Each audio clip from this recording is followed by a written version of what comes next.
ตั้งขึ้นวางกิ้วกายเก้าเกษาแตบใต้พาติตะทะไลรัตนาพันแผ้วพระแก้วเจ้าตั้งสามผักการโดยความเคารพนอบตบปูจาย่อมือ10 นิ้วไหว้สาปาละมีธรรมครูบาอาจารย์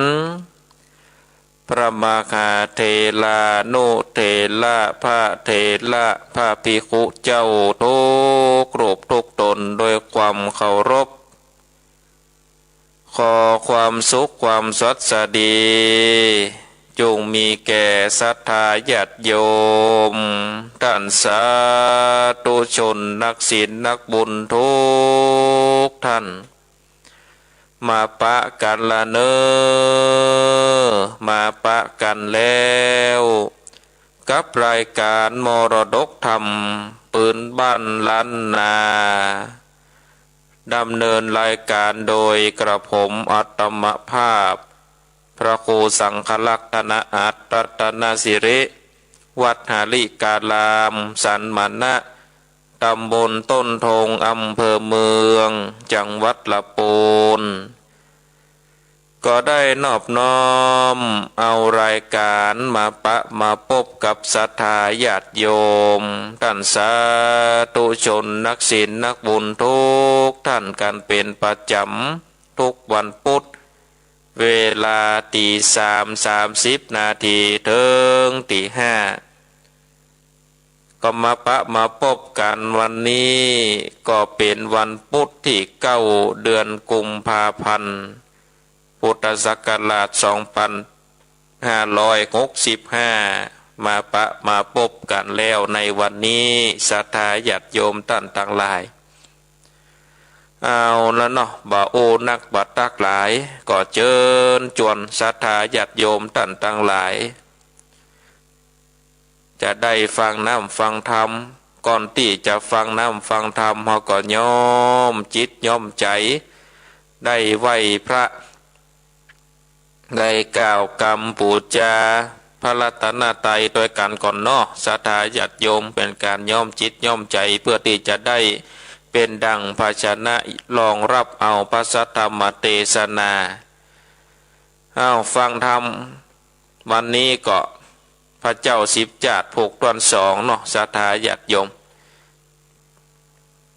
เมื่อปุติแล้วก็เตดน้ำเตดธรรม6 แรกเตมียะกุมารพระเจ้าเตมี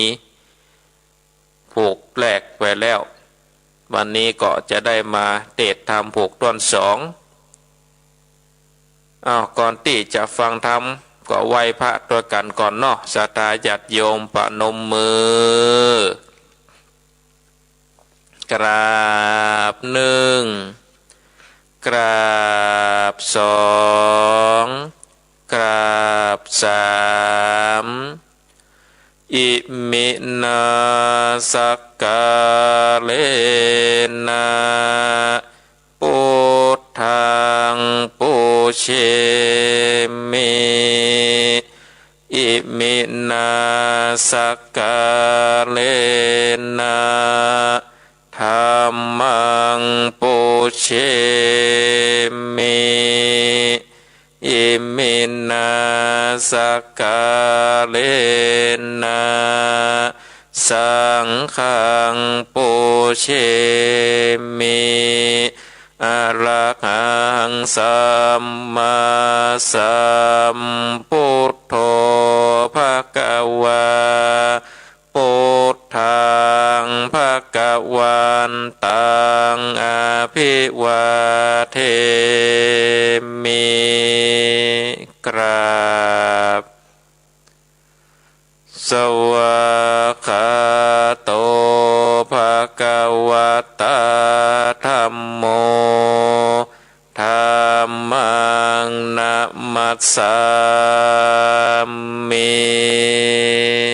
กราบสุปฏิปันโนภควโตสาวกสังโฆ สังฆังนะมามิกรา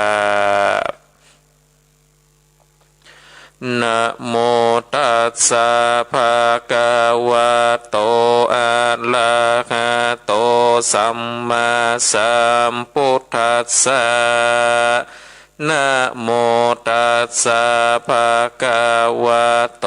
อะระหะโตสัมมาสัมพุทธัสสะนะโมตัสสะภะคะวะโตอะระหะโตสัมมาสัมพุทธัสสะอิติปิโสภะคะวะอะระหังสัมมาสัมพุทโธวิชชาจารณะสัมปันโนโสกโตโลกเวโตอนุตตโลปุริสธรรมสารเทสัทธาเทวมนุสสานังพุทโธภะคะวะติสวากขาโตภะคะวะตาธัมโมสันทิติโกอากาลิโกเอ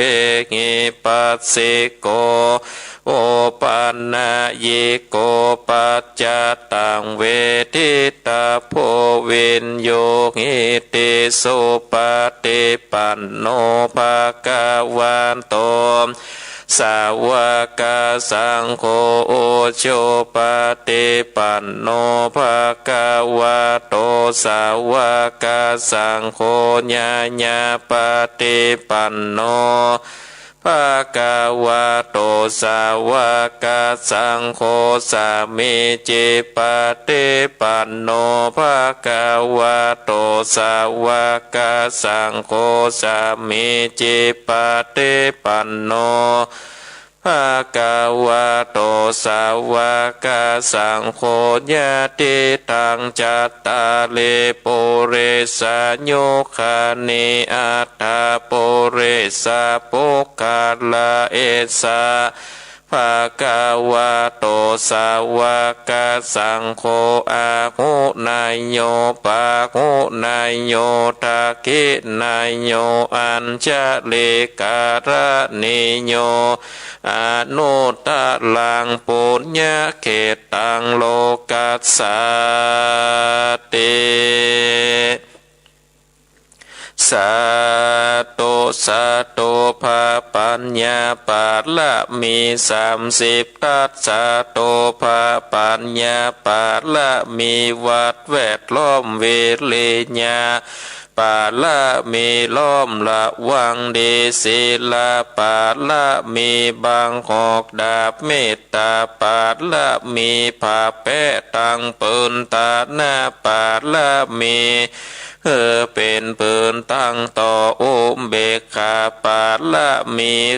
ก่อเป็นเวียงเล็กสัตเนคามาปาละมีเป็นกำแพงเป็กสัจจาปาละมีแวดละวังดีเป็นไม้ไตขันติปาละมีไก่เกิดเป็นหอกดาบบางนาไม้แลปืนไฟงาทิธานาปาละมีพันผ่าไปทุกหนทุกแห่งแข่งแข่งแรงแรงป่าฝูงหมู่มันผีสางภายเพทุกที่พบที่ปังไปนี้นางทอดลานนี้อาสาจันโสสะเหมือนผันอยู่ข้างข้างน้ำนาทีนองกวางต่อกวางแตกตีฟองนานนองนานนอกกลายเป็นข้าวตอกดอกไม้มาถวายปูจาผ้าแก้วแก่นไทยสาทันปาพูดทางเลยจุงมาภายโพดนาโนญาโตดโพดผู้ขาแท้ดินเลนางแม่ทอดละนีออกมาลีดมวยผมอยู่ข้างจ้างให้ขายคาจังแงซับเด่นโปนน้ำนาเตลงพาดภายคอจ้างภายหักตบดาวผายามานห้องเอาปูน กัวกราบย่อมือขึ้นตนหัวใจเก่าผู้ขานี้ได้ชื่อว่าลูกศิษย์พระพุทธเจ้าตนมีบุญสมปานอ่านมากนาพระพุทธเจ้าจริงตั้งพระปัญญาปาละมีไว้เก้าจันตั้งไว้ตั้งแน่ก็ได้เก้าจันตั้งไว้ตั้งหลังก็ได้เก้าจันตั้งแต่หัวแผ่วตีนก็ได้เก้าจ้านตั้งแต่ตีนแผ่วหัวก็ได้เก้าจ้านแสนว่าลูกปืนจักมาเสมอเหมือนดังฝนแสนหาก็บ่มีจักมาไกลใดข้าพระเจ้าเลยได้ว่าพระพุทธกุณนางพระธรรมกุณนางพระสังฆกุณนางพุทธอินตาธรรมอินตาสังฆอินตาอาสาอาบแม่นางทอดละนีผู้อยู่เหนือน้ำผู้อยู่กำแผ่นดินกันว่าผู้ค้าได้ละเลือเกิดเถิงกุลพระพุทธเจ้ากุลพระธรรมเจ้ากุลพระสังฆเจ้ากุลพระปิตากุลพระมารดากุลพระอุปัชฌาย์ครูบาอาจารย์คุณแก้วตั้งสามภาการกุลแดดกุลฝนกุลน้ำกุลลมกุลดินกุลไฟกุลกุศลเจ้ากุลพระเจ้าตนภาวนาก็ดีคุณนางท่าลาเจ้าก็ดีกุลพระปัญเจกะเจ้าก็ดีกุลแม่ทอดละนีเจ้าก็ดีขอจงมารักษาตั้งกำนากำลังยังตนตัวแห่งข้าพระเจ้าในวันนี้ยามนี้จิมแดดเดินหน้าอูดหน้าอาดหน้าปัดหน้าปิดพระเจ้ามีฤทธิ์ปิดโดยพุทโธนะโมพุทธาญะวะบังสวากาบพุทโธพุทธังหักษาธัมโมธัมมังหักษาสังโฆสังฆังหักษาพุทโธพุทธังอะระหังธัมโมธัมมังอะระหังสังโฆ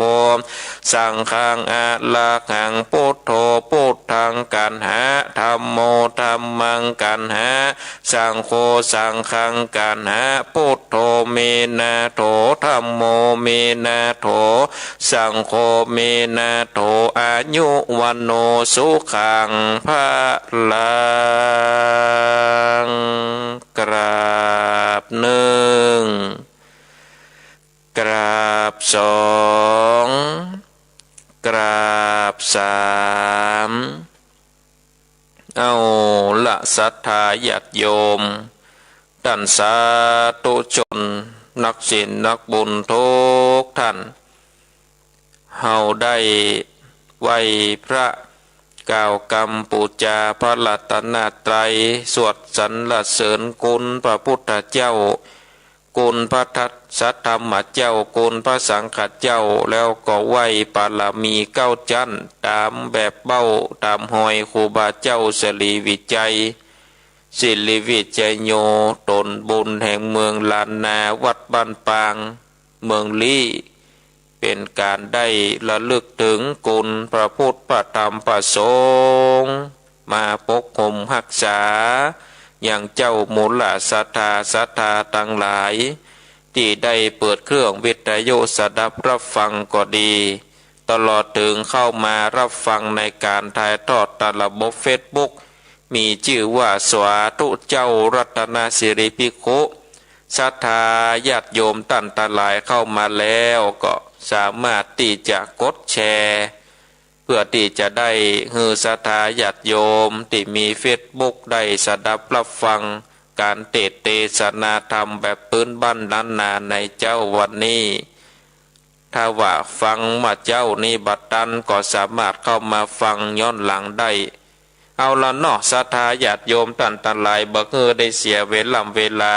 ก็เชิญชวนศรัทธาพ่อออกไม่ออกนาบุญทุกท่านได้ตั้งอกตั้งใจสดับรับฟังพระสัทธรรมเทศนาพระเจ้าสิบจาตุผูกต้นสองพระมหาชนกการได้ปั่มเป่งวิริยะปรมีก็เชิญชวนศรัทธาทุกท่าน ได้ตั้งอกตั้งใจสดับรับฟังเนอ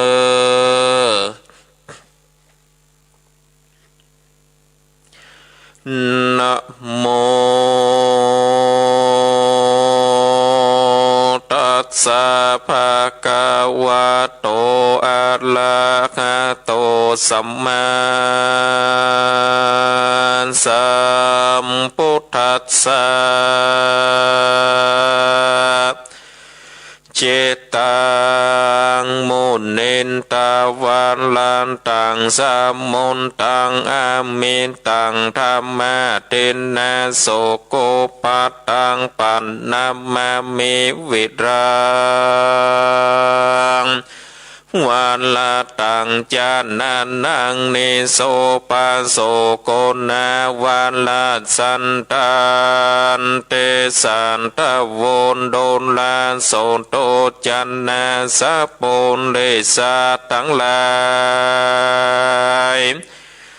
อันว่าสัพพัญโยพระโพธิเจ้าแข่งเขาปางเมื่อสร้างสมปานปานละมีจัดก่อนได้เกิดเป็นพระมากาจารย์โนกุมารได้กระทำปั๊มเปลี่ยนอุตสาหะเวนเลญญาปาละเมทำวันนั้นยังว่าได้พ้นจากทุกข์ยากโจประการดังเฮาจากได้เทศนาตามดังพระพุทธเจ้าหากได้เทศนาไว้ผู้มีปัญญาเปิงจากหูดังนี้เติดตันโตมาคาสัตโตอันว่ามาคาสัจจาในเกิดมาเป็นมาคาจารโนกุมารวันนั้นมีพระมารวัดได้700 คนกันแลกอันทาในกาดละนั้นกันว่าสะเป่าเล่มนานเล่นไปเถิงท่ามกลางมากาสมุทรมีพระมารวัดได้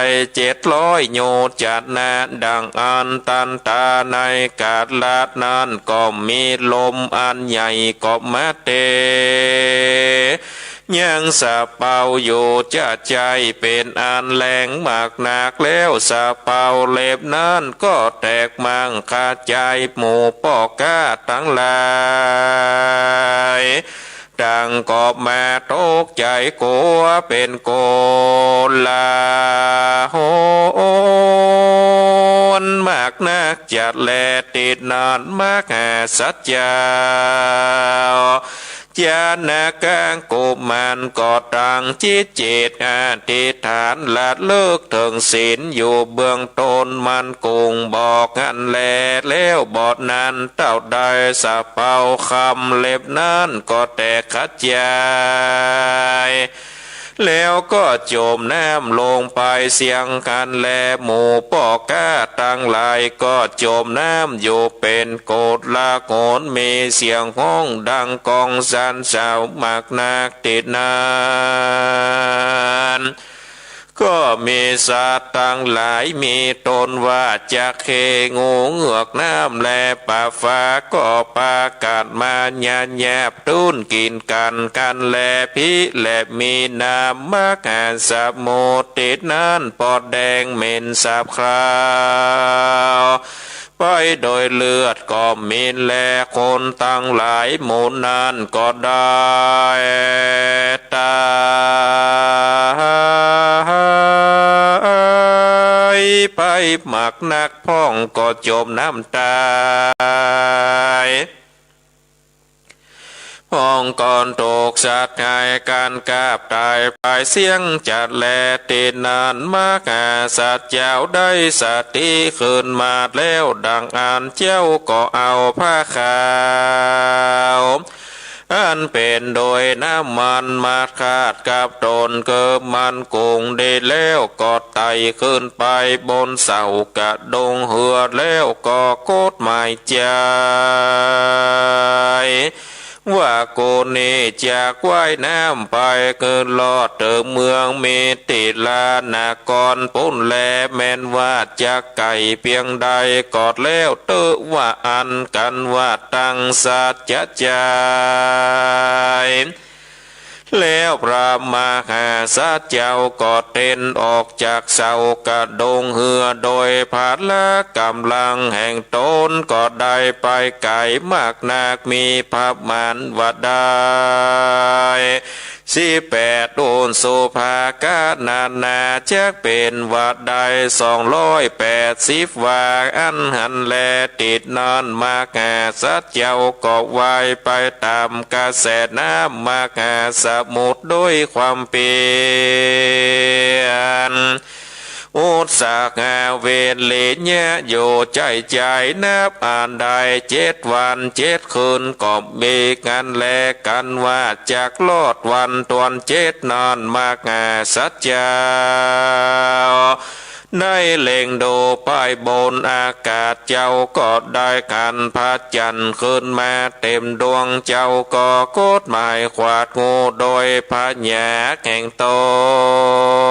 นว่าวันนี้เป็นวันโอโปสันตศีลเป่ง15 ค่ำมากาสัจเจ้าก่อนย้อนยกมือขึ้นไหวละเลิกถึงโอโปสัทธศีลอันมีศีล8 แห่งตนโยบ่ขาดแล้วเจ้าก็ว่ายน้ำไปโดยเวทเลญาอุสาหะปั๊มเปลี่ยนโยใจใจกันและนาตาสมิงคะเน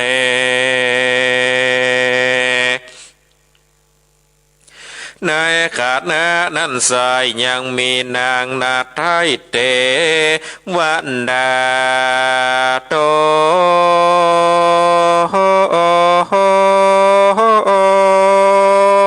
โต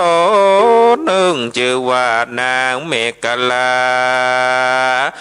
อันรักษาอยู่มากาสมุทรก็มาเล็งขันอย่างมากาสัจเจ้าจานากากุมันอันว่ายน้ำอยู่ดังอันนางเม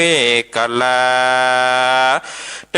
วดาตดนานจริงเข้าไปกายแล้วเจ้าก็อมยกเอามากาสัจเจ้าออกจากน้ำมากาสมุทรอันกว้างโสดเจนตา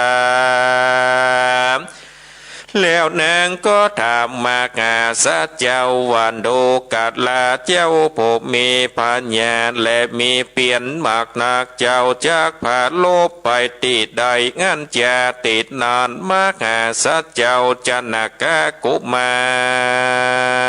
ร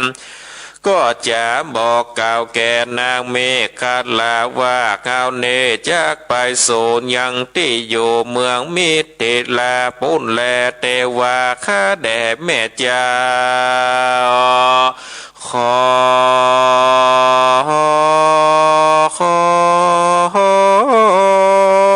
ได้นำเฮาไปลอดจิมเตอว่าอันกันแลติดนาน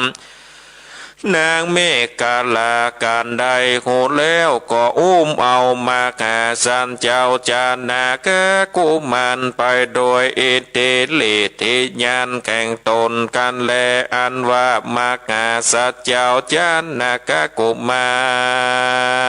นตกน้ำมากาสมุทรนานได้ตวน7 วันดังอันก็มีเนื้อตัวอันเย็นมากนักและในเมื่อนางเมฆกันลาเทวันดาในอุ้มเอาเจ้าดังอันก็ถูกเนื้อตัวนางเทวันดาอันเป็นตีบดังอันแล้วเจ้าก็สัญญูบลืมคิงไปก็มินแลส่วนว่านางเมฆลาเทวันดาก่อนได้อุ้มเอามาแก่สัตว์เจ้าเข้าไปสู่หลอดเมืองมินตินลานนาก่อนแล้วเอาเจ้าไปนอนไว้ที่บนแผ่นหินศิลาอาดอันมีในส่วนวิญญา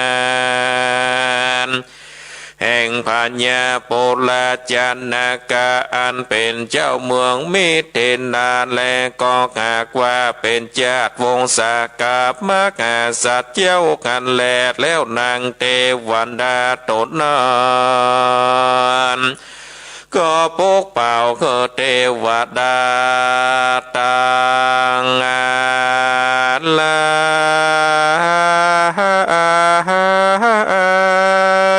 มวลหมู่อันคักษาอยู่ติดในโซ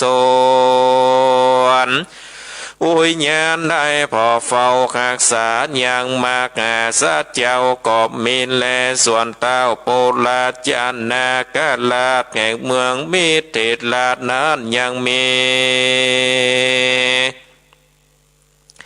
และจานทินดาผู้หนึ่งชื่อว่านางสีวัดลีก็ทะลงรูปงามโสภาดีมากนักแลส่วนว่าเต้าโปลาจันนากาลาดผู้นั้นก็ได้ตายไปแล้วแลก็หากว่าเป็นวันเดียวกันกับวันเตมกาสัจเจ้าจานากากุมารได้ตกน้ำมกาสมุทรวันนั้นแลติดนั้นเศษนาอามาตย์และเจ้าเมืองทั้งหลายการว่าข่าวได้ปงศพสากเท้าโปลาจานากาลาดแล้วดังอันก็มาปรึกษากันว่าดูราเจ้าเขาทั้งหลายแม่บัดนี้พระเจ้าแข่งเขาก็ได้ตายไปแล้วแหละครับจากเอาผู้ใดมาเสวยเมืองอันจะติดนั้นยังมีปุโลกิตาจารย์ผู้ใหญ่ก็ได้เจียนจากล่าวว่าพันดังเขาได้โคมานี่โบราณอาจารย์แต่ก่อนมานานกันว่าเมืองใดบอกมีเต้าเจ้าก็คือเอาลูกเต้าเสวยเมืองแตนสืบไปอันว่าเต้าขอใจผู้นี้ปล่อยบอกมีราชกุมารมีแต่ราชธิดากุมารีดังก็ดีควรเอาโปรดสาโลดเล่มพาเสดเตรียมโดยมาตรวจโลดทั้งสี่แล้วอธิษฐานปล่อยไปกันแลติดนั้นคนตั้งหลายหนุ่มเท้าฟังโปโลกิตาจารย์เจ้าไข่ปันเขาตั้งหลายก็ปากันหันดีจูผู้กอบมีแลดแล้วคนตั้งหลายก็ปากันแต่งหางย่างเครื่องเต้าหาประการแล้วก็นำเมื่อใส่ในโปนสานโลดเล่มแก้วจอมโดยแม่สีตัวแล้วปากันสันจะอธิษฐานกันว่าบนละหมดแล้วก็ปล่อยมาไปกันแลที่นั่นมาตั้งสี่ตัวกอดเล่นเวียนแวดภาษาเร็วไวได้สามรอบแล้วก็ออกเวียงไปสู่ใบหน้าไปยังที่อยู่ส่วนอุยญาณกันว่าไปลอดที่เจ้ากุมารยานากาลาดกันแล้วมาสี่ตัวอันจรโดยโลดแก้วกำงามก็ไปเวียนแวดตามสามรอบควายก็มาหยุดยั้งจอดหยุดตีมาหาสัจเจ้ากันแลติดนานปุดโลกิตาจารย์ก็เข้าไปดูที่จิมไก่ก็การมาหาสัจเจ้าอันนอนอยู่เหนือแผ่นศิลาอาจก็เป็นอาศจรรย์มากนาเกิดมีต้นว่าผิวพรรณวันหน้าก็งามปืนป่าตาติดมือก็เป็นดังรูปกงจากพระกอบไปโดยลากาณะว่าเป็นผู้มีบุญอันควรเป็นเต้าลาดสาเวยเมืองแต่แลว่าอาจแล้วก็อาจนาดเงอหมู่เสนามาเป่าโตนเลญญาดนตีก็มีกันแลติดนั้นจะเมืองต่างลายก็ปาการผ้าผายยังเข้าดอกไม้ก็เพื่อว่าปูจามากาสัจเจ้าแล้วปุโรหิตาจารย์ ก็กล่าวกรรมโอกาสลาตนากล่าวกรรมว่าเทวาข้าแด่มากาสัจเจ้าผู้มีบุญสมปานมากนาการว่าเข้าของสัมปติเมืองนี้ก็แม้นหลอดเถิงยังมากาสัจเจ้าแล้วผู้ข้าตั้งหลายขอ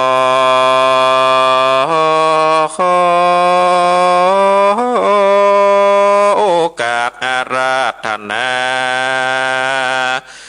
อันเจิญมาคาสัจเจ้าจงได้มาภายโพดลูกมากาเป่ายังสัมปติบ้านเมืองและขอบมากาละเจ้าได้เมตตาคุณนาห้าเป่ากรรมโอกาสลาตนาเมื่อเป็นเต้าพญาแก่ผู้ฆ่าตั้งหลายแด่เตอติดนานมากาสัจเจ้าจานาแกกุมารกันว่าปุโรหิตาจารย์อามาตมาโอกาสลาตนาดังอันก็จริงได้ปากทานเจียนจาว่าโพอามาตจาดุราอามาตได้มาโอกาสลาตนายังตัวแข่งขานี้ไปเป็นเต้าเจ้าเสวยเมืองพิว่าเต้าปัญญาอันเป็นเจ้าแก่สูตรนั้นไปติดใดนั้นจะติดนั้นโปรดโลกิตาปูนใหญ่กอดน้อมไว้ตุนสาวาเทวะกาแต่เจ้าตนมีบุญ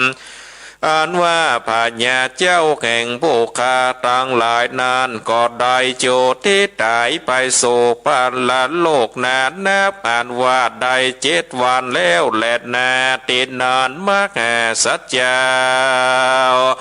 ก็ถามซ้ำปุโลหิตาไปแถมว่าดุราโสเจ้าตั้งหลายกันว่าลูกหญิงใจแห่งปัญญาตนนั้นยังมีจะลือติดนานปุโลหิตาอามาตก็กล่าวว่าเทวาคาแด่มาหาราชเจ้าอันว่าลูกแห่งพญาเจ้าตนนั้นปล่อยบอกมีลูกปอดยายเต้าว่ามีแต่ลูกผู้หญิงอยู่ตนเดียวและปิดน้องวงศาก็หาบอดได้ว่าอันที่นานมากหาสัจเจ้าก็กล่าวว่าพิและมีดังอันแต่ตวงอันว่าคาก็บอตัดเสียยังกามโอกาสลาตนาแข่งตันตั้งหลายและนาแล้วมาคาสันเจ้าจานาคากุมันก็ข้าบเอากรรมโอกาสลาตนาแข่งเสนาอามาตทั้งหลาย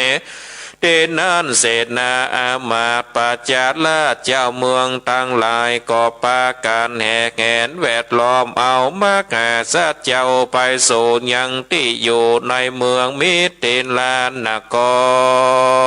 รการว่ามาสูดหลอดแล้วยังภาษาหอคำก็ปาการอุตสาราชาพิเศษอดิเรกทูลขวัญยังมาแก่สัจเจ้าและย้อนโยกเอานางนอนนาวเสวาลีจากุมารเป็นเทวีราชเวยเมืองมิถิลาและนาติดนั้นไปนาพระมหาจานาการลาได้เสวยแทนอาจเป็นพัญญาเจ้าเมืองแล้วก่อมบ่อนยอเสียตังเปลี่ยนแลก็โดยเหตุมากาสัจเจ้ามีเปลี่ยนนี้จริงจากหลอดพ้นจากอนตัดลายทั้งหลายมีต้นว่านแยมเหมือนลงสปาไปก้าขายก่อนได้เถิงตกอย่างน้ำมากาสมุทรวัดนั้นก็บ่อนได้ย่อเสียยังเปลี่ยนอุตสาหะเวนเลียาวายน้ำได้7 วัน 7 คืนก็มีแลแม่นว่าในขาดนาที่เจ้าตกน้ำมันอยู่นั้นก่อนได้กันฟองและน้ำมากาสมุทรอันกว้างขวางมากนาก็บ่อนย่อเสียยังเปลี่ยนถ้าว่ามีใจมันคงโยกันเดชนักแลตาสมาเกตดังอันพระพุท ธเจ้าได้เทศนาคือแก่พระมกาสารีบุตรเทนวาทิเตลันทาศิลามาลาจัญญาขันตัวสัมเพวามนุสาจินตันสาอาญญานันติสเมวิริญญาปันละเมเตดังนี้ดุราสาเลบุเทนสัมเพวามนุสาอันว่าคนทั้งหลายมวลหมู่อันหาเปลี่ยนอยู่บอดดอยกอบมากชีพหายตายไปก็หากว่าเป็นดังปอกกะทั้งหลายอันสปาหากแต่ขาดใจตามกลางมากาสมุทรอันกว้างมากนักแลก็ได้ชีพหายตายไปในน้ำมากาสมุทรติดนั้นเสียงจุดที่จุคนดังกล่าวมานั่นแลส่วนว่าตนเฮาตันทากันตาก็ได้อุสาราจาวิลิญญากันทำเปลี่ยนได้ไว้นามมากาสมุทรอันกว้างโสดเจนตามีพามานว่าได้7 วัน 7 คืนเดินเลจริงจากได้หลอดพ้นเสียทางอันเป็นโอนตาลายแต่กันแลดุราสาเรบุเทนเดสาวิริญญาอ่านว่าเอาการกาทำเปลี่ยนแห่งกูกาถาคาตาปากนานก็ได้ชื่อว่าเวนเลญาปาละมีธรรมก็เพื่ออันและจะอันว่าวิริญญานั้นสายยังว่าได้ครับเสียยังปันโตอาบายตั้งสีมีนาโลกเป็นตนแลตัสสมาเหตุดังอันพระบรมโพธิสัตว์เจ้าเกิดมาปางนี้ในป้อมเพงอย่างเวเลญาปาลามาตาปาลามีแก่งกามากนักแต่แลตันสมาเกตนั้นสายคนน้อยใหญ่ยิ่งใจตั้งขาขาดและนักบวชควรปากันคงควายกะทำบุญมีคือตานคักษาศีลฟังธรรมการทำเปลี่ยนไปจะก็จะเจอได้ว่าคำทับเสียดยังอบายญาภูมิตั้งสีมีนานโลกเป็นตนบ่ญาจัดแลพระพุทธเจ้าในเทศนาทำแล้วก่อนจากจุมนุมมายังจาตากาอันนี้พระก็กล่าวโอกาสเป็นบทบาทกาถาวาตตาสมุตตาเทวาทิตาโอปัลละวันนาอาโหเสนาละโกสัลเลปุนโตเตวิญญโสตันลาจานากะลินโทปันนาอาหาเมวันติดังนี้พิกเวนดุราเปโกตั้งหลายอันว่านางเมฆกันละวันนั้นใสคือขากมาได้นางโอปาลาวัดนาเทลีนายกาลาบัดนี้และนาอันว่าเจ้าคาติญญาทั้งสองพ่อแม่ในวันนั้นสายคือขากมาได้ปัญญาสะเลสุนโทตานาและนางสะเลมาหามายาก็มีและนาเสสานจันนาปุณธาปาลิสาส่วนอันว่าคนทั้งหลายอันเศษสันหลอกกว่านั้นสายก็ขากมาได้มุนทาปาลิสาตังเสเมเพ่งโกเพ่งโกเนโอปาสังกาโอปาสิกาแก่งมาแก่สัจเจ้านายกาละบัดนี้แลมาแก่จันนโก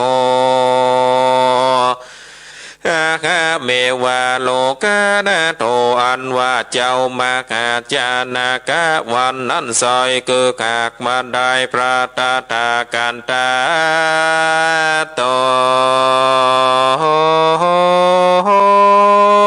เป็นติดยังติดปึ้งแก่โลกทั้งสาม ในการลาบาดนี้แลตุมเหพระวันตาตันตั้งหลายเคยมวลหมู่อันพร้อมอยู่ฟังธรรมแม่นผาตานาใครถึงสุขสามคือว่าปาการคักษาศีลฟังธรรมคือทานอย่าได้ขาดอย่าได้ประมาทลาสาจดจำชื่อไว้ในมโนตวันวิเทยังทำอันนี้ชื่อว่ามหาจานกแล้วคือได้ปฏิบัติตามคำสอนพระพุทธเจ้าก็จักได้สมฤทธิ์เกิดสุขมีเมืองคนและเมืองฟ้าโศกเมื่อปลายแน่เตียงแต่เด่นหลีอันว่าจาตากามาหาจานกนี้โปงกาดและผู้ใดก็ดีได้เต็มได้เขียนได้ยินได้ฟังก็ดีดังอ่านก็จะเป็นกุศลอันมากนาจากแม้นว่าจากอุทิศส่วนบุญกุศลอย่างนี้ไปแก่ผู้จุติมรณะไปโสปานละโลกแน่ก็ดีก็จักมีภาละอานิสงส์มากนาการจากพ้นจากดินตกติยากได้ภาคที่ผ่านได้สุขสำราญเตียงแต่ดินลีบอนยาจัดแลนนามหาจานนาการเนติตากิญญาสังวานนาวิเศษจาของเขตาสัจจาตวนสอ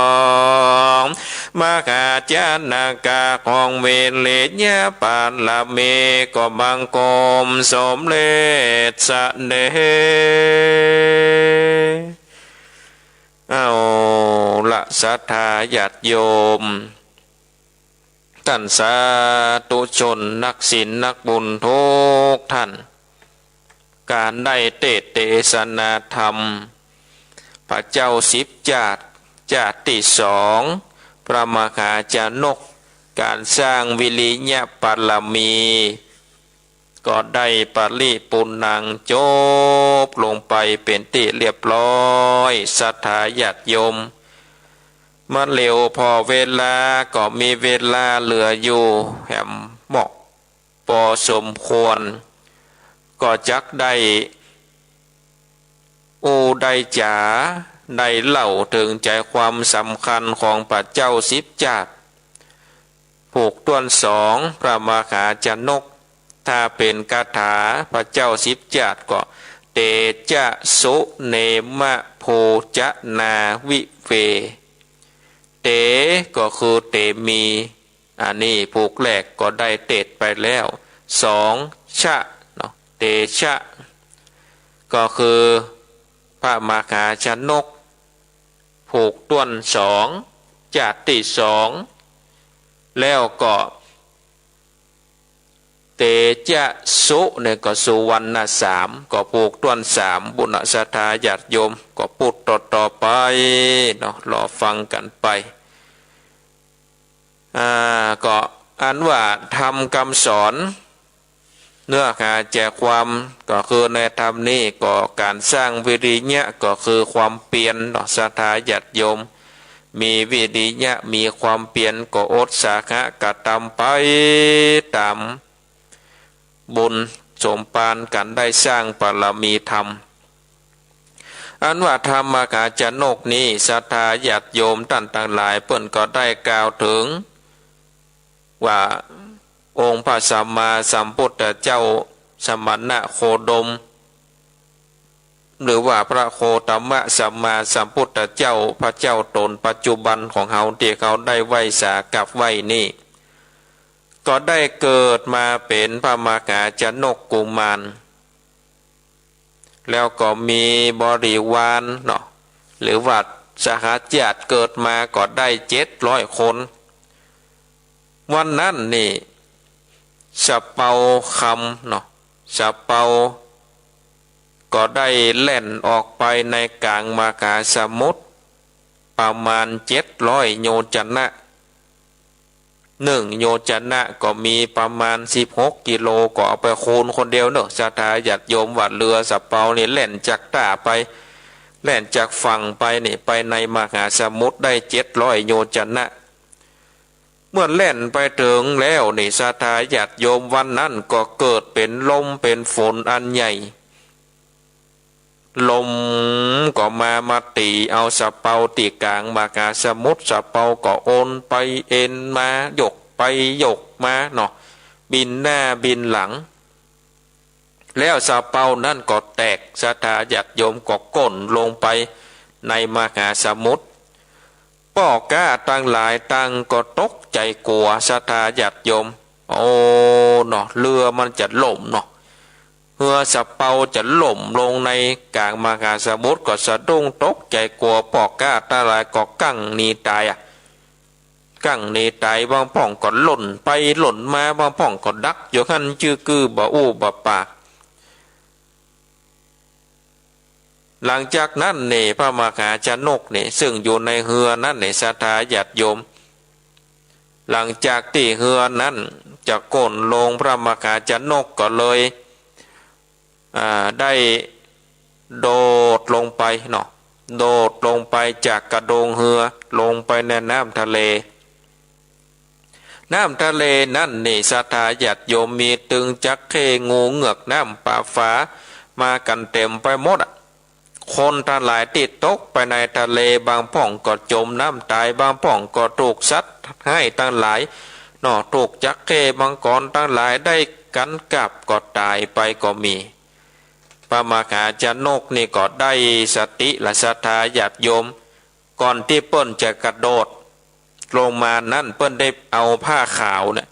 ไปจุบน้ำมันแล้วก็มัดมาปั่นติดกับตัวเก่าพอหากว่าสัตว์ต่างหลายในทะเลได้กินน้ำมันนี่มันถึงมาใกล้ลงพระมหาชนกเปิ้นมีปัญญาเปิ้นก็เอาผ้าขาวจุบน้ำมันปั่นตัวแล้วโดดลงไปเมื่อโดดลงไปนี่สัตว์ทั้งหลายก็บ่เข้ามาใกล้ศรัทธาญาติโยมแล้วก็ตั้งใจว่าโอ้เฮานี่จะกระทำเปลี่ยน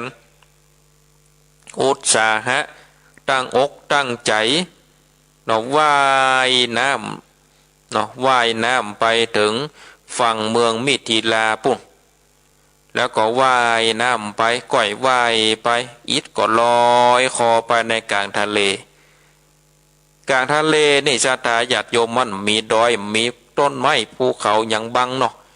ก็ไปเงียนพอบนฟ้าคืนนั่นเป็นคืนพระจันทร์เต็มดวงศรัทธาญาติโยมต่างหลายเป็นคืนพระจันทร์เต็มดวงก็ฮู้ว่าวันนั้นเป็นวันพระวันศีลเป็นวันเดือนเพ็ญก็เลยมาระลึกถึงอุโบสถศีลหรือว่าศีล8เนี่ยศรัทธาญาติโยมได้ระลึกถึงศีล8ว่าวันนี้วันพระวันศีลกุฏเเนี่ยเฮาก็ได้มารักษาเนาะรักษาอยู่ตีบ้านตีจองก็เลยได้มาระลึกถึงศีล8วันนั้นในศรัทธาญาติโยมนางเมฆคลาก็ได้มาตรวจพอหรออันรักษาอยู่มหาสมุทรก็มาตรวจพอว่ามีอย่างเกิดขึ้นก็ไปหันยังพระมหาชนกเนี่ยว่ายอยู่น้ำนางเมฆคลาก็เข้าไปใกล้ก็อุ้มยกเอาพระมหาสัตว์เจ้าออกจากน้ำมหาสมุทรอันกว้างแล้วนางเมฆคลาเทวดาก็ถามมหาสัตว์เจ้าว่าท่านเนี่ยเป็นผู้มีปัญญาเป็นผู้มีเพียรท่านเนี่ยผ่าโลภที่จะไปที่บ้านใดเมืองใดที่นั่นพระมหาชนกเจ้าก็ได้บอกไปว่าเฮานี่จักว่ายน้ำไปสู่ยังเมืองมิถิลาขอแม่เทวดาได้นำเอาข้าไปหอดเมืองมิถิลาจิมเตอะที่นั้นนางเมฆลากันได้หู้แล้วว่าพระมหาชนกกุมารจะได้สร้างกตมวิริยะปารมีสร้างความเปลี่ยนก็อุ้มเอาเจ้ามหาสัตว์เนี่ยได้โดยอิทธิวิธีของตนก็ได้เอาพระมหาโพธิสัตว์มหาชนกเนี่ยได้เอาไปวางไว้ที่แท่นศิลาอาสน์ในเมืองมิถิลาซึ่งเป็นเมืองของพญาโปละชนก ก็เป็นญาติพี่น้องกันนะศรัทธาญาติโยมต่างหลาย นางเทวดานั่นก็ปกเป่าบอกคือเทวบุตรเทวดาที่รักษาอยู่ในส่วนอุทยานที่เจ้าโพธิสัตว์เจ้าพระมหาชนกไปนอนอยู่นั่นเพื่อได้รักษาเพื่อได้ดูแลอุปถากต่อไปในธรรมนี้พ่นก็กล่าวไปถึงว่าเจ้าโพราชนกนี่ซึ่งเป็นพญาแก่เมืองมิถิลามีลาจติดาคนหนึ่งชื่อว่านางสีวลีนางสีวลีนี้ก็เป็นคนหูบงามงามแต่งามตัดงามหนักงามหนาเหมือนเทวดาลงมาหล่อเบาดอกโอ้งามขนาดบ่มีแผลเต้าไปเปียงเนาะแล้วเต้าโพราชนกนี่สตาบ่มีลูกปลอดจ่ายมีกันลูกไม่ยิงต่อมานี่พญาโพราชนกนี่ก็ตายไปก็เป็นวันเดียวกันที่พระมหาโพธิสัตว์เจ้าพระมหาชนกเนี่ยได้ไปตกอยู่ในน้ำมหาสมุทรสาครที่นั่นเสนาอามาตย์เจ้าบ้านเจ้าเมืองก็ได้ปากันเลิกจากทรงสักการป่อพญาโพราชนกแล้วก็มาปรึกษาหารือกันว่าบ้านเฮาเมืองเฮานี่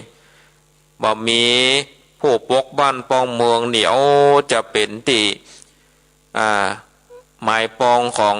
บ้านเมืองน้อยต่างหลายที่จะมาตีเอาเพราะว่าบ่มีพระมหากษัตริย์ในการปกบ้านป้องเมือง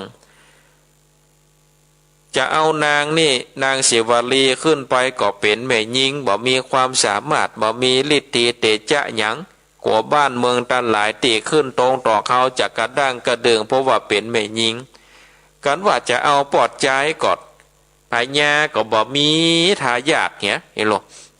พญาก็บ่มีทายาทอย่างสักอย่างโอ้เลยจะเงียใดบ่ฮู้จะเงียใดสัทธาญาติโยมก็มีโปโลหิตาจารย์ผู้มีพญาก็ว่าอันเอาอย่างอีเอาตาโบราณอาจารย์เปิ้นได้ว่าไว้แต่ก่อนมาเมืองใดบ่มีเจ้าเต้าพญามหากษัตริย์เพื่อเอาลูกเต้าเสวยเมืองแต่ว่าเต้าพญาของเฮานี่บ่มีลูกปลอดใจมีกับลูกไม่ยิงก็สมควรที่เอาราชรถประดับด้วยม้า4 ตัวตั้งสัจจะอธิษฐานกันว่าคนใดมีปุญญาธิการจะได้เป็นเจ้าฟ้ามหากษัตริย์มาปกบ้านป้องเมืองของเฮาก็ขอให้ราชรถนี่ไปจุจอดยั่งที่หั่นเสียงทายแล้วนี่เสนาอามาตย์ก็ปล่อยราชรถไปมาที่เตรียมราชรถก็วิ่งพัดรอบปราสาท3 รอบแล้วก็วิ่งออกประตูบ้านประตูเมืองบ่ายหน้าไปอยู่ที่สวนอุทยานกันว่าไปลอดที่เจ้าพระมหาชนกกุมารแล้วมา4 ตัวนั่นก็ไปแวดคบควาย3 รอบแล้วก็ยังจอดที่พระมหาสัตว์เจ้านอนอยู่ที่ขั้นพระมหาสัตว์เจ้านอนอยู่หั่นก็บอกหูคิงเด้อนะศรัทธาญาติโยมท่านทั้งหลายเสนาอามาตย์ขันว่าโอ้เป็นคนที่มีปุริสลักษณะอันดีตินมือก็เป็นหูบอันดีบ่เป็นคนอันง่อยเปียเสียขาเป็นคนที่มีปุริสะครบถ้วนประกอบไปด้วยลักษณะเป็นผู้มีบุญสมควรที่จะเป็นเต้าเสวยเมืองนี่หนูก็เลยอานัดเสมานาอามาตย์ทั้งหลายเป่าตุลิยะดนตรีเป่าแต่เป่าหอยสังสงเสพเจ้าเมืองทั้งหลายก็ปากันพระผายยังเข้าตอกดอกไม้เพื่อปูจามหาสัตว์เจ้าโปโลหิตาก็มากล่าวกำโอกาสลาธนาว่าโอ้ข้าแต่ผู้เป็นสมมุติเทวดามาบัดนี้นี่สมควรจะขออาราธนาท่านไปเป็นเจ้าฟ้ามหากษัตริย์ปกบ้านป้องเมืองมิถิลาได้เอาขันคำไปยื่นไปเกียนหือแล้วเจ้ามหาสัตว์พระมหาชนกนี่ก็ลุกขับแล้วก็มาขอเมตตาเนาะถามว่าที่มาโอกาสลาธนาข้านี่ไปเป็นเจ้าฟ้ามหากษัตริย์แล้วพญาของเจ้าตนก่อนไปที่ไหนคนทั้งหลายก็ตอบว่าป่อพญาของข้าได้เสี่ยงบุญไปแล้ว7 วันแล้วบ้านนี้เมืองนี้บ่มีลูกกะบ่มีทายาทสืบกะเขาทั้งหลายก็ตอบว่าโอ้บ้านนี้เมืองนี้เจ้าพญาเพื่อก็มีทายาทอยู่เหมือนกันแต่เป็นแม่หญิง บ่มีปอดใจบ่มีเชื่อสายสืบปอดใจก็เลยเสี่ยงทายเอาพระมหาสัตว์เจ้าเนี่ยดังอันกะดังอันข้าก็ตกลงหลังจากนั้นนี่เขาก็เฮเห็นเต้นแต่เอาพระมหาจะนกเข้าไปในบ้านในเมืองสถาญาติโยมมีตึงก้องตึงกองเนาะมีสปะสปันแล้วไปถึงเมืองก็ยกเอานางศิวลีผู้เป็นลูกแห่งเต้าพญาตนก่อนนะมาเป็นปริญญามาเป็นพระมเหสีแล้วก็อุตสาราชาพิเศษยอยกตามขนบธรรมเนียมโบราณราชประเพณีพระมหาจันนกได้เป็นเต้าเสวยเมืองได้อยู่รักษายังเมืองยังบ้านยังเมืองแล้วนี่บ้านเมืองนั้นนี่ศรัทธาญาติโยมท่านทั้งหลายก็อยู่เนาะล่มเย็นเป็นสุขเนาะอยู่ล่มเย็นเป็นสุขก็ทำมือบ้านนั้นสงบบ่มีทุกข์บ่มีภัยอันยังศรัทธาญาติโยมที่จะมาทำให้บ้านนั่นเมืองนั่นได้รับความทุกข์ก็อยู่จนตลาบต่อเต้าอายุได้120 ปีก็ถึงแก่การที่ได้ถึงแก่ความตายไปนะศรัทธาญาติโยมท่านทั้งหลายเนื้อกาแจความสำคัญของธรรมพระมหาจารย์นกก็ได้ปริปุณังจบลงไปนี่ก่อการสร้างวิธีญะการสร้างความเปลี่ยนเนื้อศรัทธาญาติโยมท่านทั้งหลายเพราะฉะนั้นนี่เฮามีความเปลี่ยนนี่การงานเฮาก็จะสำเร็จกู้สิ่งกู้อย่างเนาะศรัทธาญาติโยมท่านทั้งหลายเมื่อเฮามีความเปลี่ยนแล้วบุญสมปานนี่เฮามีเวลาเนาะเฮามีเวลากู้คนนี่เฮาจะบริหารเวลาหรือว่าการสร้างบารมีเขาจะบริหารเวลาอย่าใดอย่ามีความสุขในศรัทธาญาติโยมท่านทั้งหลายการบริหารเวลาที่ดีนี่เฮาก็จะต้องรู้จักแบ่งเวลาคือความสำคัญกับงานที่เร่งด่วนงานที่สำคัญเร่งด่วนแล้วก็พยายามกันเวลางานที่สำคัญแต่ถ้าว่างานบ่เร่งด่วนก็ก่อยเงียบไปเพื่อที่เขาจะสามารถทำงานที่สำคัญได้ดีโดยที่บ่ปล่อยคือมันมาเร่งลัดตัวเขาจนกลายเป็นงานที่เร่งด่วนพอถ้าเกิดการเร่งด่วนเมื่อใดแล้วเวลาทำมันก็บ่ค่อยมีบางเตื้อความพิถีพิถันความละเอียดรอบคอบก็จะต้องลดลงไปตามส่วนงานที่มีความสำคัญน้อยเฮาก็จัดความสำคัญตามลำดับไปก่อนหลังจะได้มีเวลาคือกับงานที่ดีที่สำคัญแล้วก็จะได้ทำงานนั้นอย่างดีความสำคัญอันหนึ่งก็อยู่ที่ว่าแล้วจะงูอย่างใดว่างานไหนสำคัญอันเนี้ยศรัทธาญาติโยมท่านทั้งหลายถ้าเฮาไปถามละอ่อนเขาก็จะบอกว่าเล่นเกมอันเนี้ยสำคัญเพราะว่าหรือว่าบางคนนี่ไปแอวกับเพื่อนกับฝูงก็คือว่าเพื่อนฝูงเนี่ยสำคัญไปแอวเมื่อค่ำเมื่อคืนก็ว่าการแอวเมื่อค่ำเมื่อคืนนี่สำคัญเฮาจะตัดสินอย่างใดว่าอันอย่างสำคัญอันอย่างบ่สำคัญมาตรฐานอันอย่างที่จะมาตัดสินเขาได้พอการตัดสินขององค์สมเด็จพระสัมมาสัมพุทธเจ้าเมื่อตอนพระองค์ทรงพระชนมายุได้29 พรรษา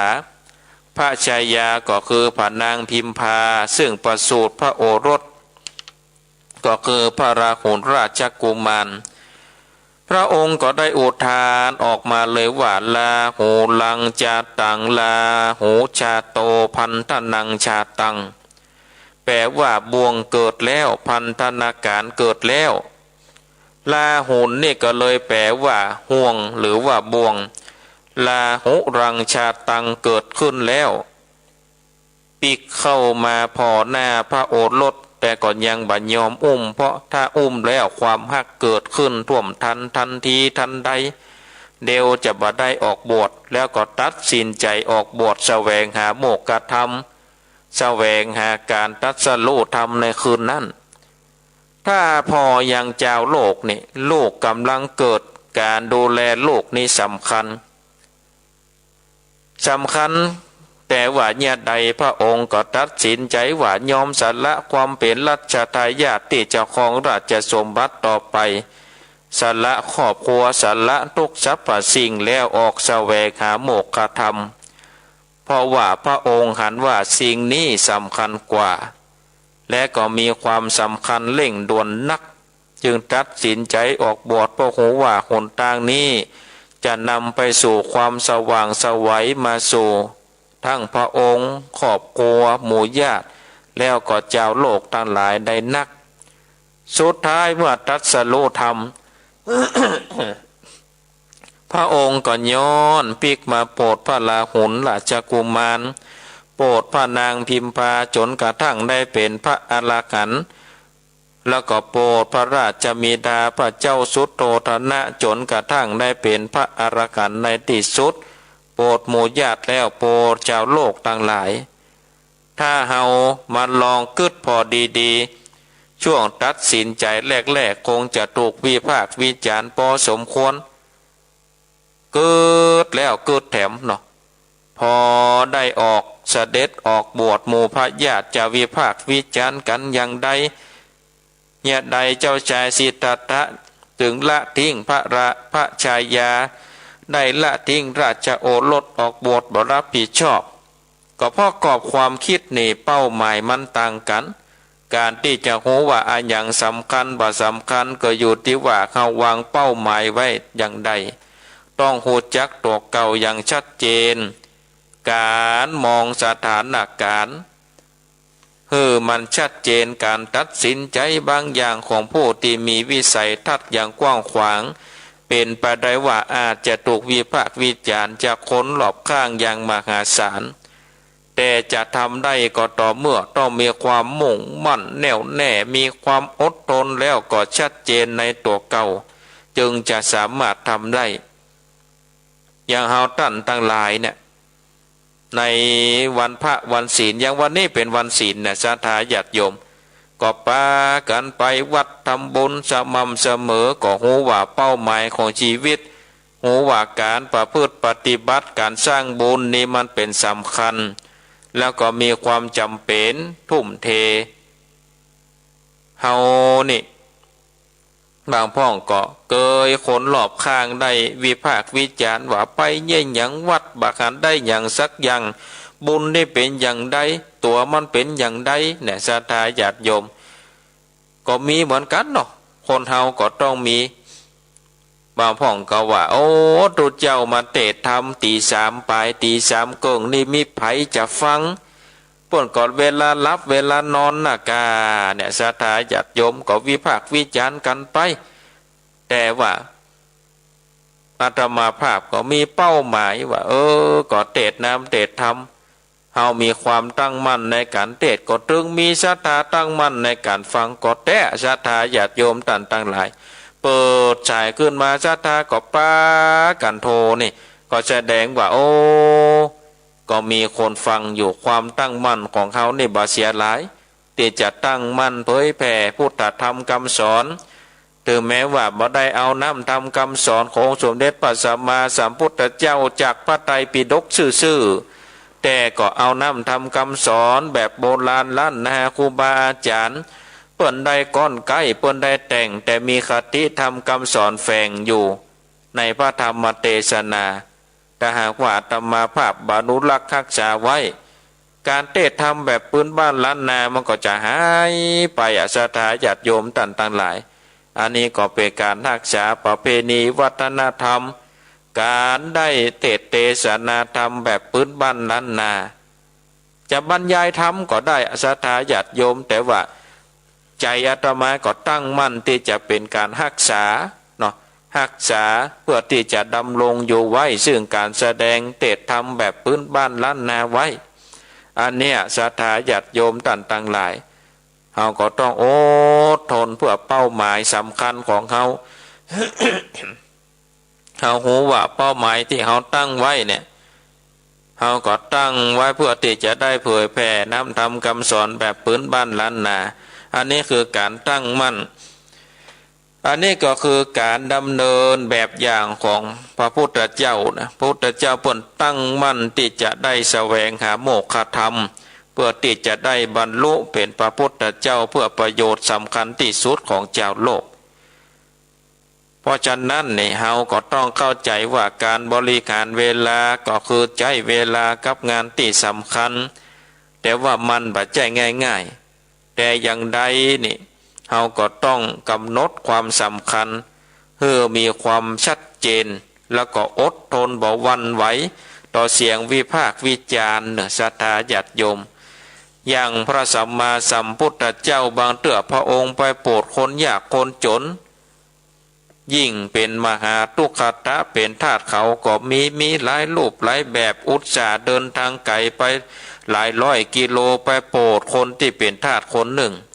ก็ยังคราวที่ไปโปรดยิงโปรดแม่ยิงที่เป็นตาสีก็คือเป็นนางทาสชื่อว่านางรัชชุมาลาถูกนายจ้างเขาทรมานลงโทษจนกระทั่งกึดจะแขวนคอตายก็ไปเทศนาโปรดจนกระทั่งเป็นพระโสดาบันเวลาพระพุทธเจ้ามีค่านี่โอ้ศรัทธาญาติโยมพุทธเจ้าเดินทางไปหลายร้อยกิโลเพื่อไปโปรดนางทาสีคนเดียวมันจะคุ้มก่อคนทั่วไปอาจจะมองว่าพระองค์น่าจะไปโปรดคนที่สำคัญไปเทศคนที่นักมันถึงจะคุ้มแต่พระองค์บ่กึศอย่างนั้นพระองค์ไปโปรดคนสำคัญบางเตื้อไปโปรดคนนักไหนหลายแต่บางเตื้อแม่แต่คนเดียวแม่เป็นคนยากจนพระองค์ก็ไปโปรดเพราะว่ากรอบความคิดในการมองความสำคัญนั้นมันต่างกันไปโปรดนางรัชชุมาลาผลสะเทือนเกิดขึ้นสุดท้ายนางรัชชุมาลาก็เป็นกัลยาณมิตรไปโปรดถึงพราหมณ์ที่เป็นนายส่งผลให้ชาวบ้านในละแวกนั้นอันเป็นมหาศาลเพราะพระองค์ได้มองการไกลมีความชัดเจนบางเตื้อไปโปรดคนที่เป็นมหาทุกขตะเทศแล้วพระราชานั่งฟังอยู่โดยเป็นพระราชาแห่งเมืองมหาอำนาจก็คือพระเจ้าประเสนทิโกศลพระพุทธเจ้านั้นปกติพระองค์เทศแบบสั้นๆกึ่งชั่วโมงหนึ่งแต่ก็ตั้งใจโปรดมหาทุกขตะเทศเป็นชั่วโมงจะคือมหาทุกขตะมีศรัทธาเต็มเปี่ยมจนกระทั่งชนะความตนีสละผ้าติดตัวเก่ามีอยู่ผ้าห่มซึ่งเป็นผ้าห่มเก่าๆแล้วก็เนื้อตัวนั้นมีอยู่ผืนเดียวบ่ใช่ว่าจะสละกันง่ายๆก็ยอมที่จะเผยกายก็ได้เอาผ้าห่มผืนเก่าๆนั้นชนะความตนีพระองค์ก็เทศตั้งแต่หัวค่ำจนถึงใกล้รุ่งสางนอกจากนั้นก็ยอมสละเวลาทั้งคืนเพื่อที่จะได้โปรดมหาทุกขตะพระพุทธเจ้าก็บ่เลิกเทศศรัทธาญาติโยมพระราชาก็บ่ฆ่าคัดจังหวะบ่กาลาก็นั่งฟังจนใกล้สว่างปกติถ้าเป็นคนทั่วไปต้องเกรงใจพระราชาเอาเป็นว่ายุดเทศพระองค์ปิกไปก่อนเตอะจะโปรดมหาทุกขตะก่อนทีหลังก็เนี่ยได้แต่พระองค์บ่ยุดเทศว่ายาวต่อเนื่องพระองค์หันความสำคัญ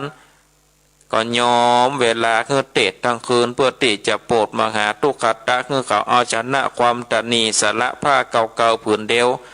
พระองค์เพราะว่าพระองค์ได้เห็นความสำคัญแล้วก็สำคัญแต่ศรัทธาญาติโยมต่างๆหลายก็คือว่าเมื่อพระองค์เทศจบเนี่ยเขาก็ได้ถวายเนาะก็เลยห้องไปว่าชิตังเมเนี่ยเฮาชนะแล้วศรัทธาพระราชาได้ยินได้ฟังว่ามันชนะอันหยังเนาะเขาชนะอันหยังไปสืบไปถามแต่ก็เป็นว่าชนะความตนีที่เหนียวพระราชาก็เลยได้พระราชทานทรัพย์เนาะได้นักกว่าผ้าผืนเก่าเนี่ยศรัทธาญาติโยมต่างหลายอันนี้ก็ถือว่าเป็นสิ่งที่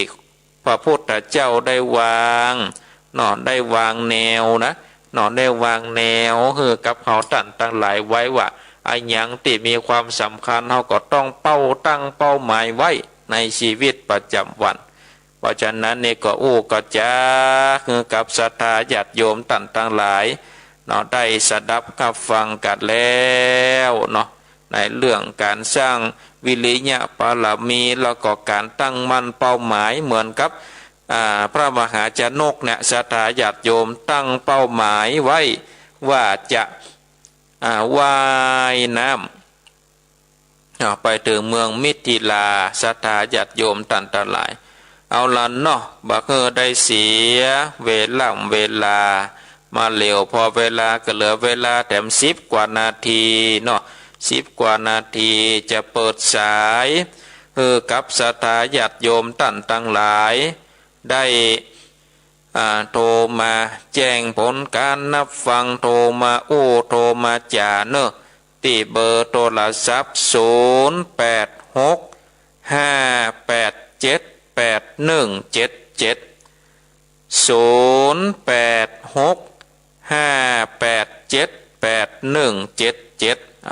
อยู่ที่ไหนตั้งใดก็โทรมาได้เนอะรับสายเจริญปอนไปสาเจ้าท่านพระครูไม่น้อยกัดหนักนะเจ้าว่าจะได้วันนี้เจ้าอันว่าเจ้านี่นะที่คุณมันฟังหนักนะเพราะคุณเฒ่ามันรับเจ้าเนาะสมองปกติคุณเฒ่ามันถือเจ้าอยู่แล้วเนาะพอจะอ่านตอนเจ้าเนี่ยคุณจะฟังหนักเลยกว่ากลางวันนะเนาะกลางวันก็ไปเหตุการณ์กันเนี่ยเพราะว่าตอนเจ้านี่ดีที่สุดแล้วนะเจ้าเพราะว่าให้ฟังกันเด้อเจ้าไว้สาเจ้าตุโมทนา0865878177เจริญปอนจากไว้สาเจ้าท่านพระครูจากทางใดทำตับเต่าเจ้าทำตับเต่าชัยปราการเจ้าวันนี้ได้เคยพระไว้ทำแล้วเนาะเจ้าเนาะฟังแต่เจ้าแล้วเนาะเจ้าเนี่ยที่3 กระตื่นแล้วนะดีแล้วติดตามมาฟังกันไปเนอะแม่เนอะว้าวได้4 ปีแล้วเนาะติดตามนี่นะดีละกะดีแล้วฟังกันไปเรื่อยๆสาธุ0865878177มีก็เข้ามาเจริญปอนครับไม่สาครับท่านพระครูพ่อน้อยบุญปานใครจะว่ายังจังเถอะพระครูบัวสีเราแล้วนั่นละกาเนาะถ้าบอกอนุรักษ์ไว้บ่มีใครอนุรักษ์ไว้แล้วกลัวมันหายไปนะเนาะก็ต้องต่อไปหาไหนก็ตึงเป็นครับเพราะตู้เจ้าไปเลยเขาแค่เขียมไปเห็ดไว้นะก็นันนากาไหว้พระโดยท่านครูเทรนเนอร์ครับไหว้จ่าเป็นกำลังแต่งตัวเลยตุบุญทักษาครับผมกับไหว้จ่าครับผมสาตุไผว่าดีจังเตอะไผว่าเสอะจังเขาคะแนนตัวเฮาศีลธรรมบ่เซิงเนาะศรัทธาญาติโยมอยู่ไปฟังไปเนาะแต่มามีหน้าที่เทศก็เทศไปศรัทธามีหน้าที่ฟังก็ฟังเนาะต่างคนต่างมีหน้าที่ในการทำก็แบ่งกันไปกระทำกันไปฮับสายเจริญปอนกราบไหว้ศาลเจ้าท่านพระครูน้องบัวชัยปราการเจ้าฟังแต่เจ้าแล้วเนอะชัดเจนดีนะเจ้าชัดเจนดีเจ้าทำกับม่วนดีเนาะสาธุเจ้ากราบไหว้ศาลเจ้าบุญรักษาเจ้าฮับสายต่อไปเจริญปอนไหว้ศาลเจ้าจากตังใดตั้งอยู่นะเจ้าเสาหินกับเสาหินศิวบาลเจ้าเสาหินนี่บาดายนี่เนาะเจ้าฟังอยู่ตื่น3 โมง 4 โมงก็ตื่นแล้วเจ้าไหว้พระตัวกันแต่เจ้าหรอกอะเจ้าตื่นไหว้พระตัวแล้วเจ้าสาธุ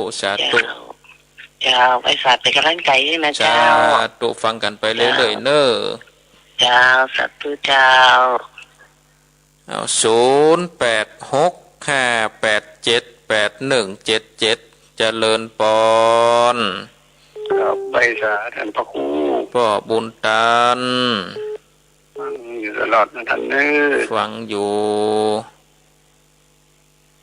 อกถูกใจดีเนี่ยธรรมะวันนี้นะ สาธุชัดเจนเด่นเนาะปอนเนาะ กำลังใจนะท่านเน้อ สาธุบุญรักษา ไปสา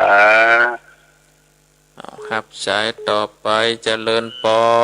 น ไว้สาเจ้าในจังสีบาทมะกอกประสร้างเงือเจ้า อ๋อ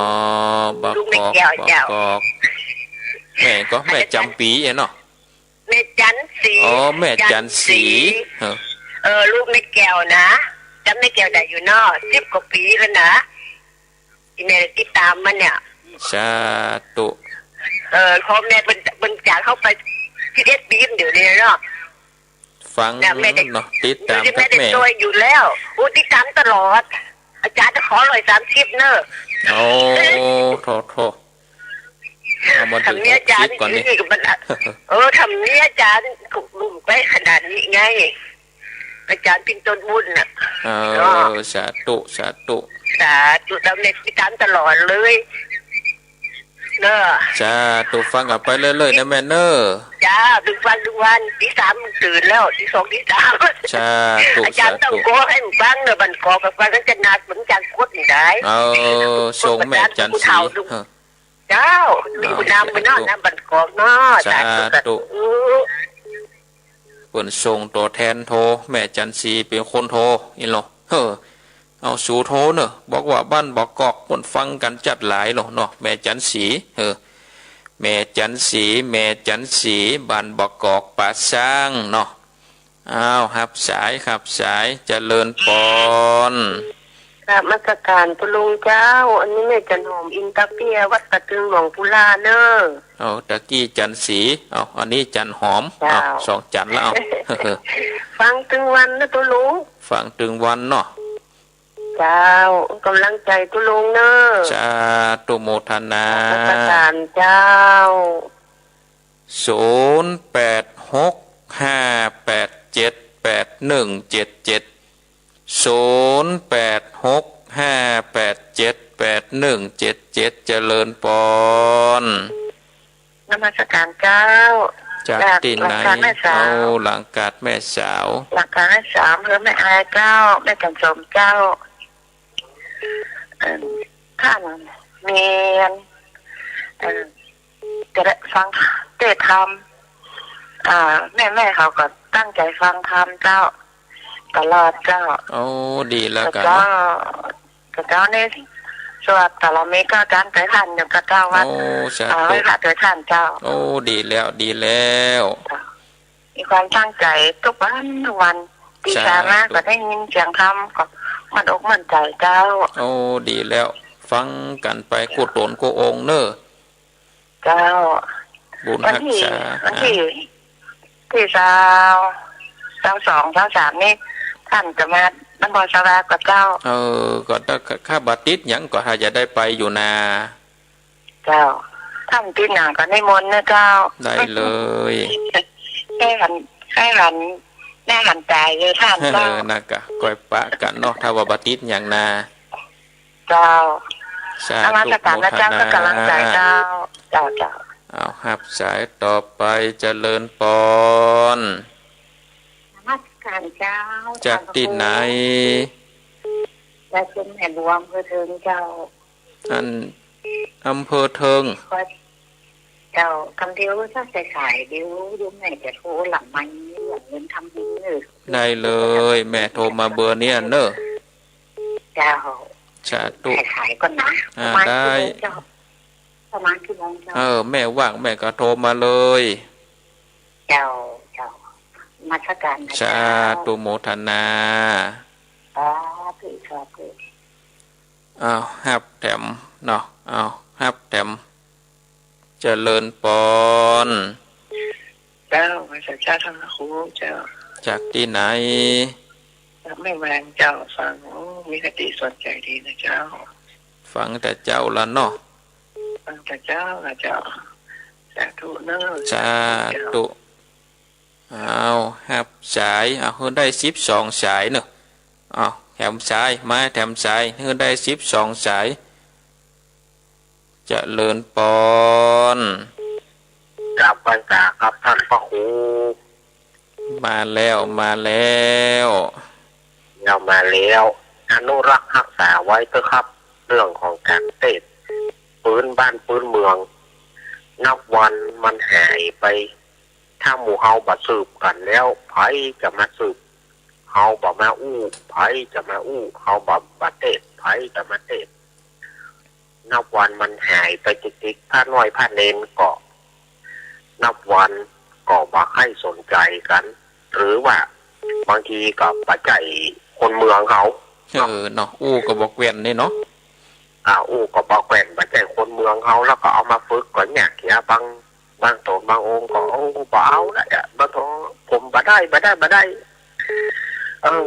เดียวก็มันจะเหลือหมู่เฮาได้นะที่จะลงกันไว้นี่นะก็จำเป็นนะครับเนาะครับถ้าเสี่ยงหมู่เฮาอันนั้นก็บอกหวานอันนั้นประการเปิดตั้งแน่บ่เนาะพอบ่หันได้นะถ้าอย่างน้อยว่ามีตนสืบเฮา10ก็ขอมันได้เนี่ย2 ตนก็ดีแล้วนะครับเนาะครับแม่นแล้วครับครับผมเป็นกำลังใจท่านพ่อครูนะครับครับผมครับกลับไปสาครับท่านพ่อครูสาธุครับพระอาวครับผมขออนุญาตยกหูก่อนเนอะศรัทธาญาติโยมเนาะขออนุญาตยกหูก่อนเพราะว่าเวลาก็ไล่หลังมานี่แล้วศรัทธาญาติโยมท่านทั้งหลายเวลาก็ไล่หลังมานี่แล้วเนาะถ้าบัดดานเราก็โทรหลังไม้เนอะศรัทธาญาติโยมคนนี้ญาติยกหูก่อนจะทวนสายก่อนเนาะสายแรกเนาะสายแรกก็แม่น้อยกัดนัดเนาะอำเภอป่าช้างจากแม่น้อยเนาะสายที่2ก็จากถ้ำตับเตาชัยปราการสายที่3ป้อน้อยบุญปันอำเภอฝางสายที่4จากหนองบัวชัยปราการสายที่5จากเสาหิน4บัวบานสายที่6จากป่อบุญตันเจดี3 ยอดสายที่7ก็แม่จันสีบอกกอกป่าช้างสายที่8แม่จันหอมป่าตึงหลวงปู่ล่าสายที่10แม่จันสมหลังกาดแม่สาววันนี้3 จันเนอะก็วันนี้ก็3 จันนะศรัทธาญาติโยมท่านทั้งหลายจันสีจันหอมจันสมขาดจันเป้งเนาะขาดจันเป้งสายที่10จากอำเภอเทิงเชียงรายสายที่11จากแม่วางแล้วก็สายที่12จากพระเอาลักวัดสันเมืองเนาะพระเอาก็เตทำมาขับยำแรงวันอังคารเนาะก็ได้ช่วยกันสืบสานไปเนาะถ้าเฮาบัดเตดก็ศรัทธาญาติโยมของบักเก่าบัดเดิมเตดน้ำเตดทำอย่างพระเอาลักวัดตะกี้นะพระเนนก็มีหลายแต่แล้วบางพ่องก็ปัจจัยเป็นคนทางบ้านเฮาเนี่ยเนาะจ๋าก็บ่ค่ายแกว่นกำเมืองยิ่งก็ถึงบ่ได้มาเตดแถมก็ซ้ำไปใหญ่นะเนาะถ้าเฮาบ่อนุรักษ์รักษาก็มันก็จะหายจะขาดไปก็ช่วยการอนุรักษ์รักษาไปถึงว่าเตดทำบ่ม่วนแต่ขอคือเตดได้นะเนาะญาตมาภาพในเสียงบ่เจม่วนเนาะศรัทธาญาติโยมแต่มีใจคักในการเตดทำบ่ได้เนาะมีใจคักในการอยากจะอนุรักษ์รักษาก็พยายามเตดทำก็ถ้าจะพอฟังได้อยู่กันเนาะเสียงตัวเจ้าสมณะเตดทำเสียงบ่พอม่วนพอใหญ่ตาใดแต่มีใจคักศรัทธาญาติโยมท่านทั้งหลายมีใจคักในการเตดน้ำเตดธรรมเอาละเนาะศรัทธาญาติโยมเวลาของรายการมรดกธรรมพื้นบ้านล้านนาก็ไล่หลังมานี่แล้วศรัทธาญาติโยมท่านทั้งหลายก็มาพบกันเนาะวันนี้ก็เป็นวันพระวันศีลเนาะศรัทธาญาติโยมก็ไปวัดไปวาเนาะวัดใดที่ป่วนเข้าวัดเข้าวาก็ไปวัดไปวาไปใส่บาตรหยัดน้ำไปกินไปทานตามหน้าที่ของเฮาผู้เป็นชาวพุทธเนาะศรัทธาญาติโยมก็ ก็วันนี้รายการมรดกธรรมล้านนาก็ขอได้ลาจากศรัทธาญาติโยมท่านทั้งหลายไว้เพียงเท่าอี้ก่อนเนาะบุญใดกุศลใดที่ศรัทธาญาติโยมได้กระทำปั้มเปงมาในการได้ฟังพระธรรมเทศนาในวันนี้ก็ขอบุญนั้นกุศลนั้นจงมาปกปักรักษาอย่างเจ้ามูลศรัทธาผู้ได้ที่ได้เปิดฟังสถานีวิทยุทุกคืนทุกสถานีตลอดถึงศรัทธาญาติโยมที่ฟังอยู่ตามระบบออนไลน์ก็ดีตลอดถึงศรัทธาญาติโยมที่ได้สดับรับฟังในการถ่ายทอดตามระบบFacebookก็ขอสาธุอนุโมทนากับศรัทธาญาติโยมท่านสาธุชนนักศีลนักบุญทุกท่านวันนี้อาตมาภาพก็ขอนำเอารายการได้ลาจากศรัทธาญาติโยมทั้งหลายไว้เพียงเท่าอี้ก่อนขอความสุขความสดสดีจงมีแก่ศรัทธาทุกท่านทุกคนอายุวันโนสุขังพลัง